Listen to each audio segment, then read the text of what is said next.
think my YouTube suggested videos is all jacked up because the TV plays kids songs all the time. Straight from YouTube. For sure. Today's video, Q&A style vlog, because I don't really know what's going on at the shop today. I know my face is a little stopped up because it's, you know, winter time, and I know that it's raining outside because it's been raining. It's like the warmest day we've had in 2 weeks though. Let's go to work.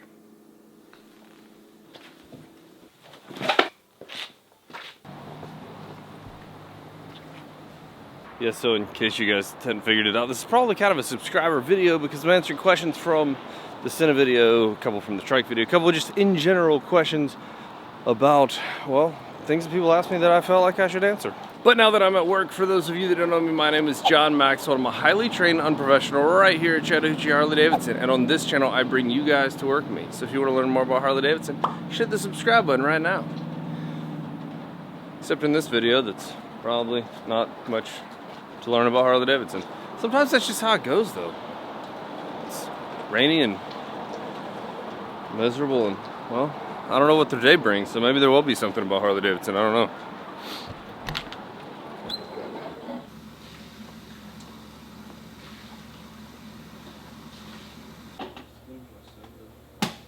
Hello, YouTube.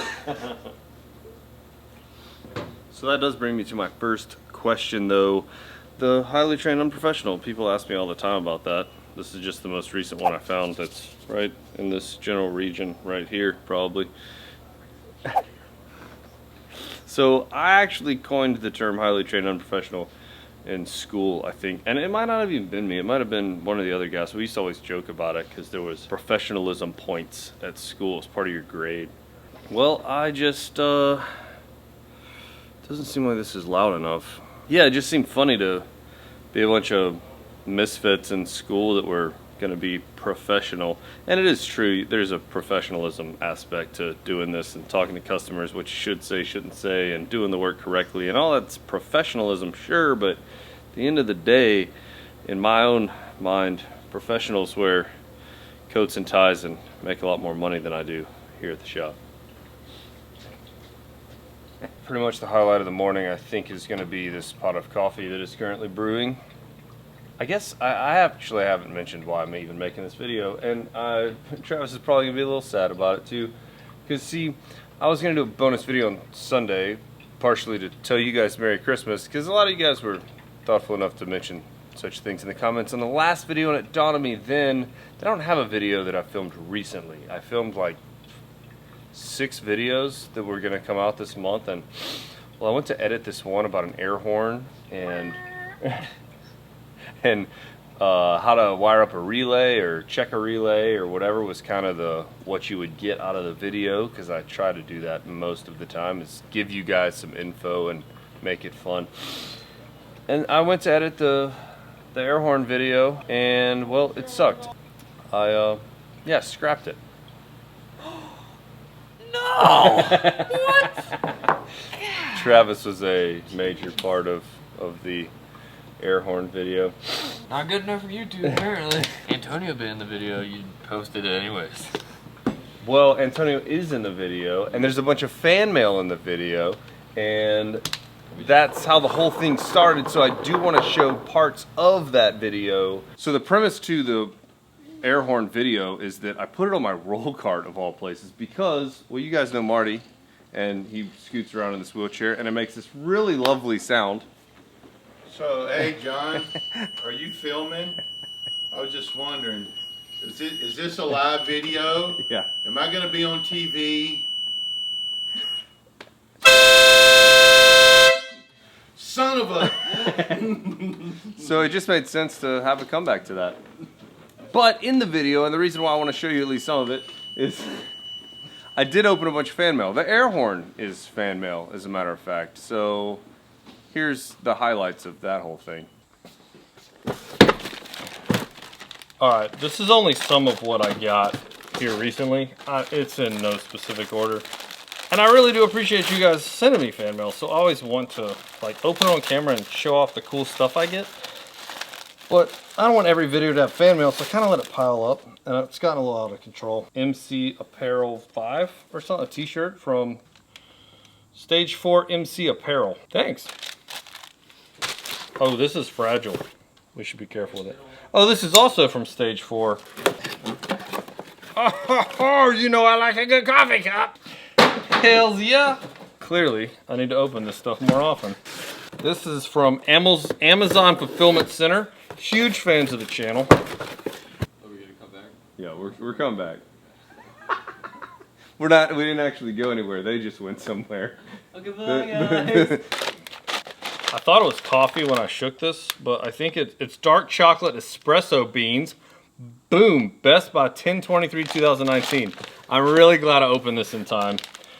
So also when you do send me something, if it's something that's you know, gonna go bad, please write on the box if you think about it. Can we open it now? Thanks, bud. I've actually had this on the shelf for a while. It is from Horn Blasters. We all noticed the package instantly because it has the shocker on it.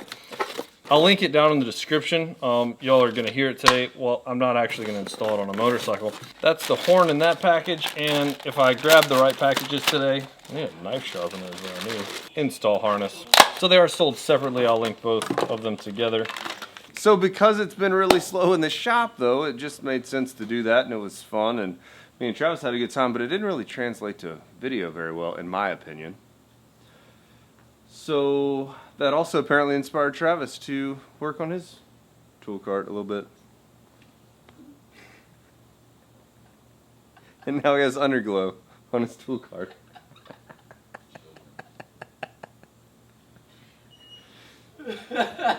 Because why not? YOLO! David asks, when were you in Ranger school?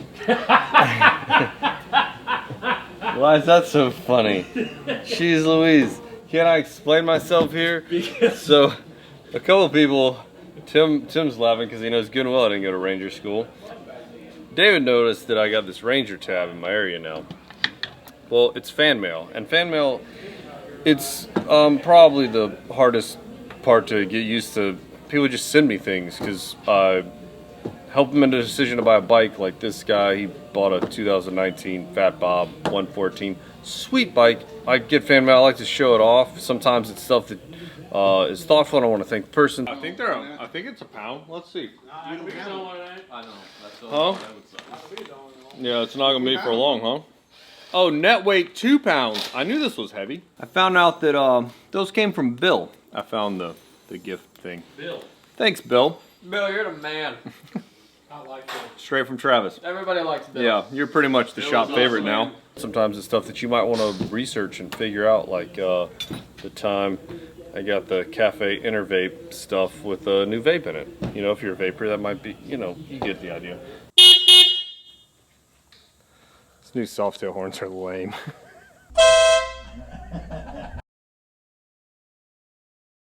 So, my plan for the Ranger tab, though, since I'm not actually military, prior service, anything, is to kind of hang some stuff on the wall. Tim brought in a flag. Hey, Tim. Yep. You guys remember Tim? He's the weirdo that's always standing in the behind frame, like watching me film myself. That's also weird. Because I got shit to do. So, why don't you tell them about where's this flag from? Well, so the flags, as most people in the military community do, is fly a flag in the face of the enemy, just to show our defiance of their ideology and their extremism. What I did is this flag that John has, I did that exact same thing. I flew that in the face of the enemy in Afghanistan in the Paktika province back in 2013. It was originally for a company that now has gone under, and so it was just sitting in my drawer. John had told me about his desire to make kind of a dedication slash military wall, and so I figured this would be a great addition to it. Yeah, so there you have it. If there's anything you want to go on the wall, it's the backdrop in a lot of my videos. You can send it in, and oh man, I left the do not eat package in here. Crap. This is a military town. Fort Benning is just south of us. You can't live here and not have a huge respect for our military and such. So just because I didn't serve doesn't mean I don't like to rock some patriotism. So it doesn't have to be something, you know, super important or anything, but if you served in the Marines and you want to see something about the Marines on the back wall or what have you, then send it in. We'll do some more decorating in the studio.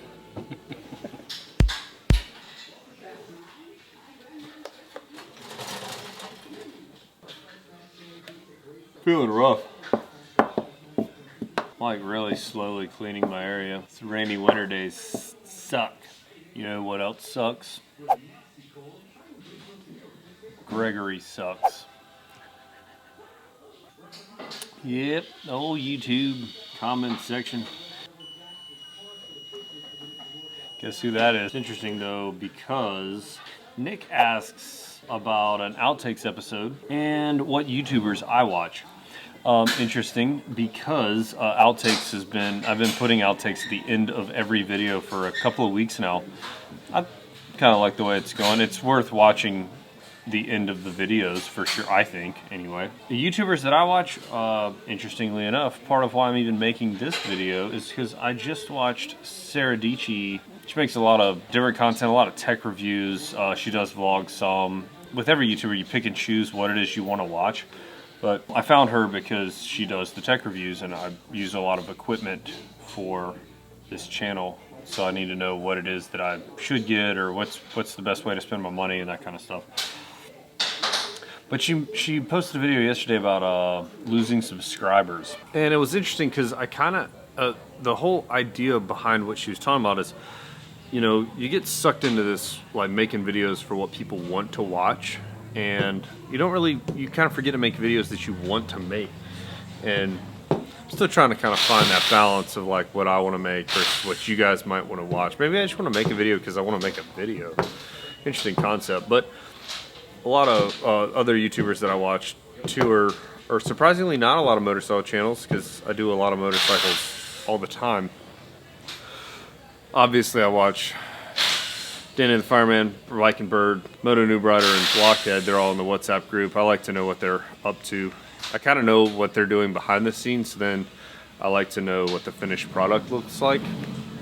Watch Matt Laidlaw for sure. It's kind of it for my motorcycle channels, and I don't watch all of their videos. I don't have time to catch every video that every single person makes. Based on the comments that I've seen in the last few videos, every video that I make isn't for every single subscriber. I mean, they don't watch them anyway. But at 85,000 subscribers and videos get 20,000 views. You know, you make videos for each section of your subscribers. Each one's into something different. But I watch mostly photography channels, videographers. I watch vloggers. Peter McKinnon, Casey Neistat. Peter McKinnon's a boss with the camera. If you're into photography or making YouTube stuff, it's worth watching his stuff to kind of get some ideas. He does some tutorials.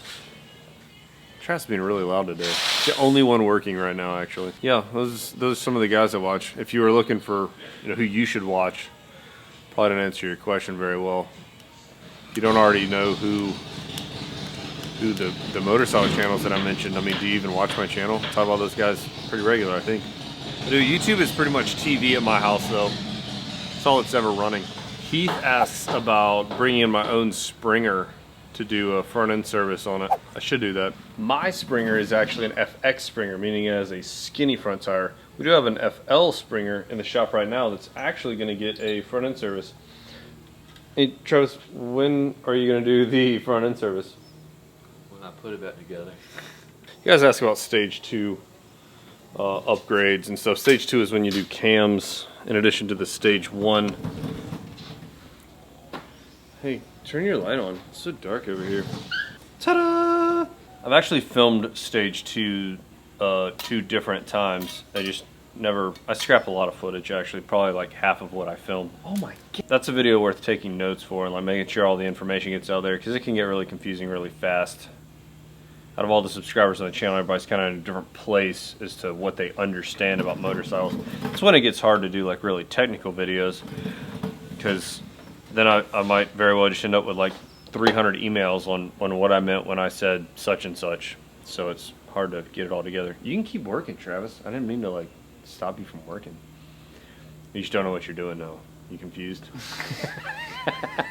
Speaking of questions I get emailed and comments that are questions about a video, I always, of course, I try to make them, like, answer them ahead of time, which is why some people might feel like I'm rambling on, but trying to keep everybody on the same page of things, which is hard to do. On my Sena video, you saw that with Travis and Tim both. No, you don't get on here. You just stand there. Stand there. But I wanted to get on the back. No! There's a couple of questions about that. Nick asked, well, he made a joke about two guys climbing on the same bike. He's looking at them with, for him and his wife that ride the same bike, curious about feedback. I didn't have any feedback with my daughter riding with me. I'm not really sure why there was feedback with me, Tim, and Travis. I think we were standing too close, and it wasn't feeding back while we were standing there. It was only on the recording side. My Moto playlist actually asks about how I recorded the audio, which a lot of you guys did. It's just the first comment I found a screenshot. I don't know how I record it.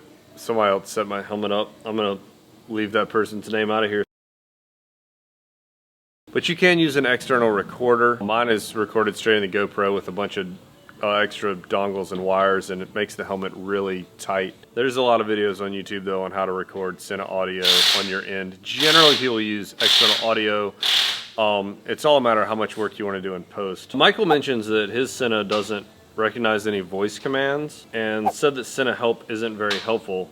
Well, speaking of Sena Help, Uncle Ken actually commented. I pinned that comment. It's the top comment in that Sena video. Uncle Ken's OG crew, part of Biking Bird's crew, and they use a lot of Sena. I'm pretty sure Justin over at Biking Bird has a how to record Sena, or how he does it with an external recorder and stuff.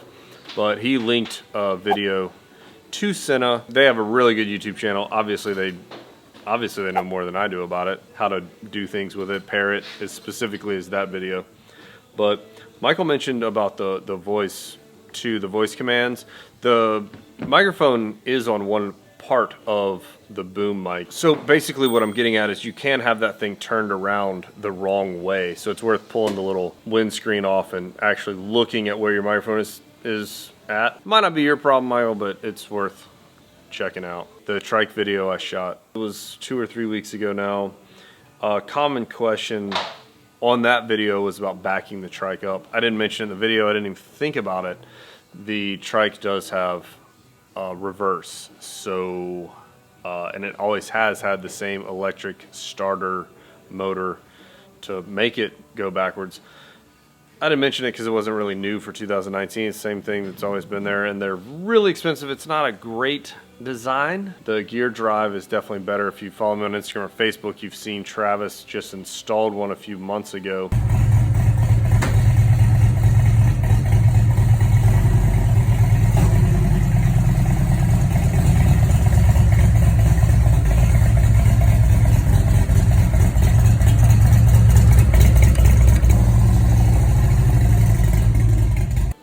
And it's awesome. You shift into reverse and you use the throttle to back up. But from Harley's standpoint, I can see how they would not want to do that, since they can replace all of the electric starter motors that have gone bad on every Trike ever and still not equal the amount of money they would pay out in the lawsuit when some new rider hops on their Trike and full throttles in reverse into traffic or something. I think that would probably be more expensive. So I finally found some work right about the time I decided that I was just going to go home.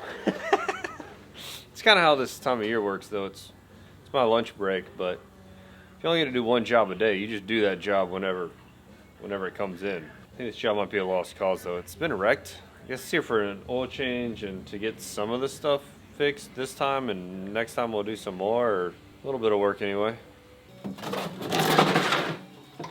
So this is a 2011.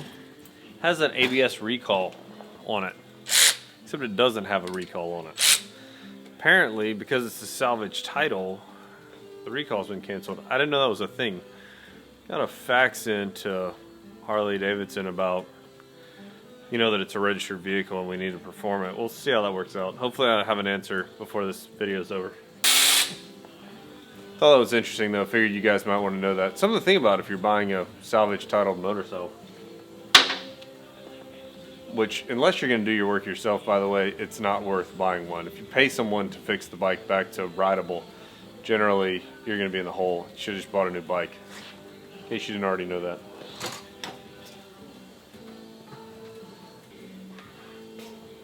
Stubborn oil filters. A lot of times a strap wrench will work.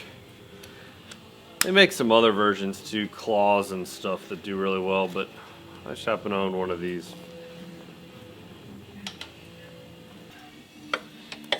Simple stuff.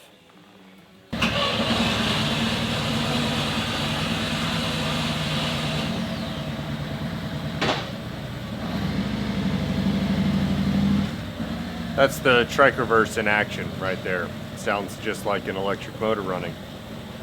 Also, it turns out if we faxed in the registration information for this motorcycle to prove to Harley that it's in fact a motorcycle that's in use, they would reinstate the recall. So I did it. Forgot to mention another YouTuber, Gears and Gadgets. I've just recently started watching his channel. It's Dan. He just recently changed his name and redesigned his logo, and I know exactly how much that would. It's so hard to film in a shop. I know exactly how much time and effort it takes to come up with names and all that stuff, and that's pretty cool. It's a subscribe button with a QR code and to just instantly subscribe probably. YouTube, scan the QR code and subscribe. Yeah, that's pretty. Where the hell did you get those?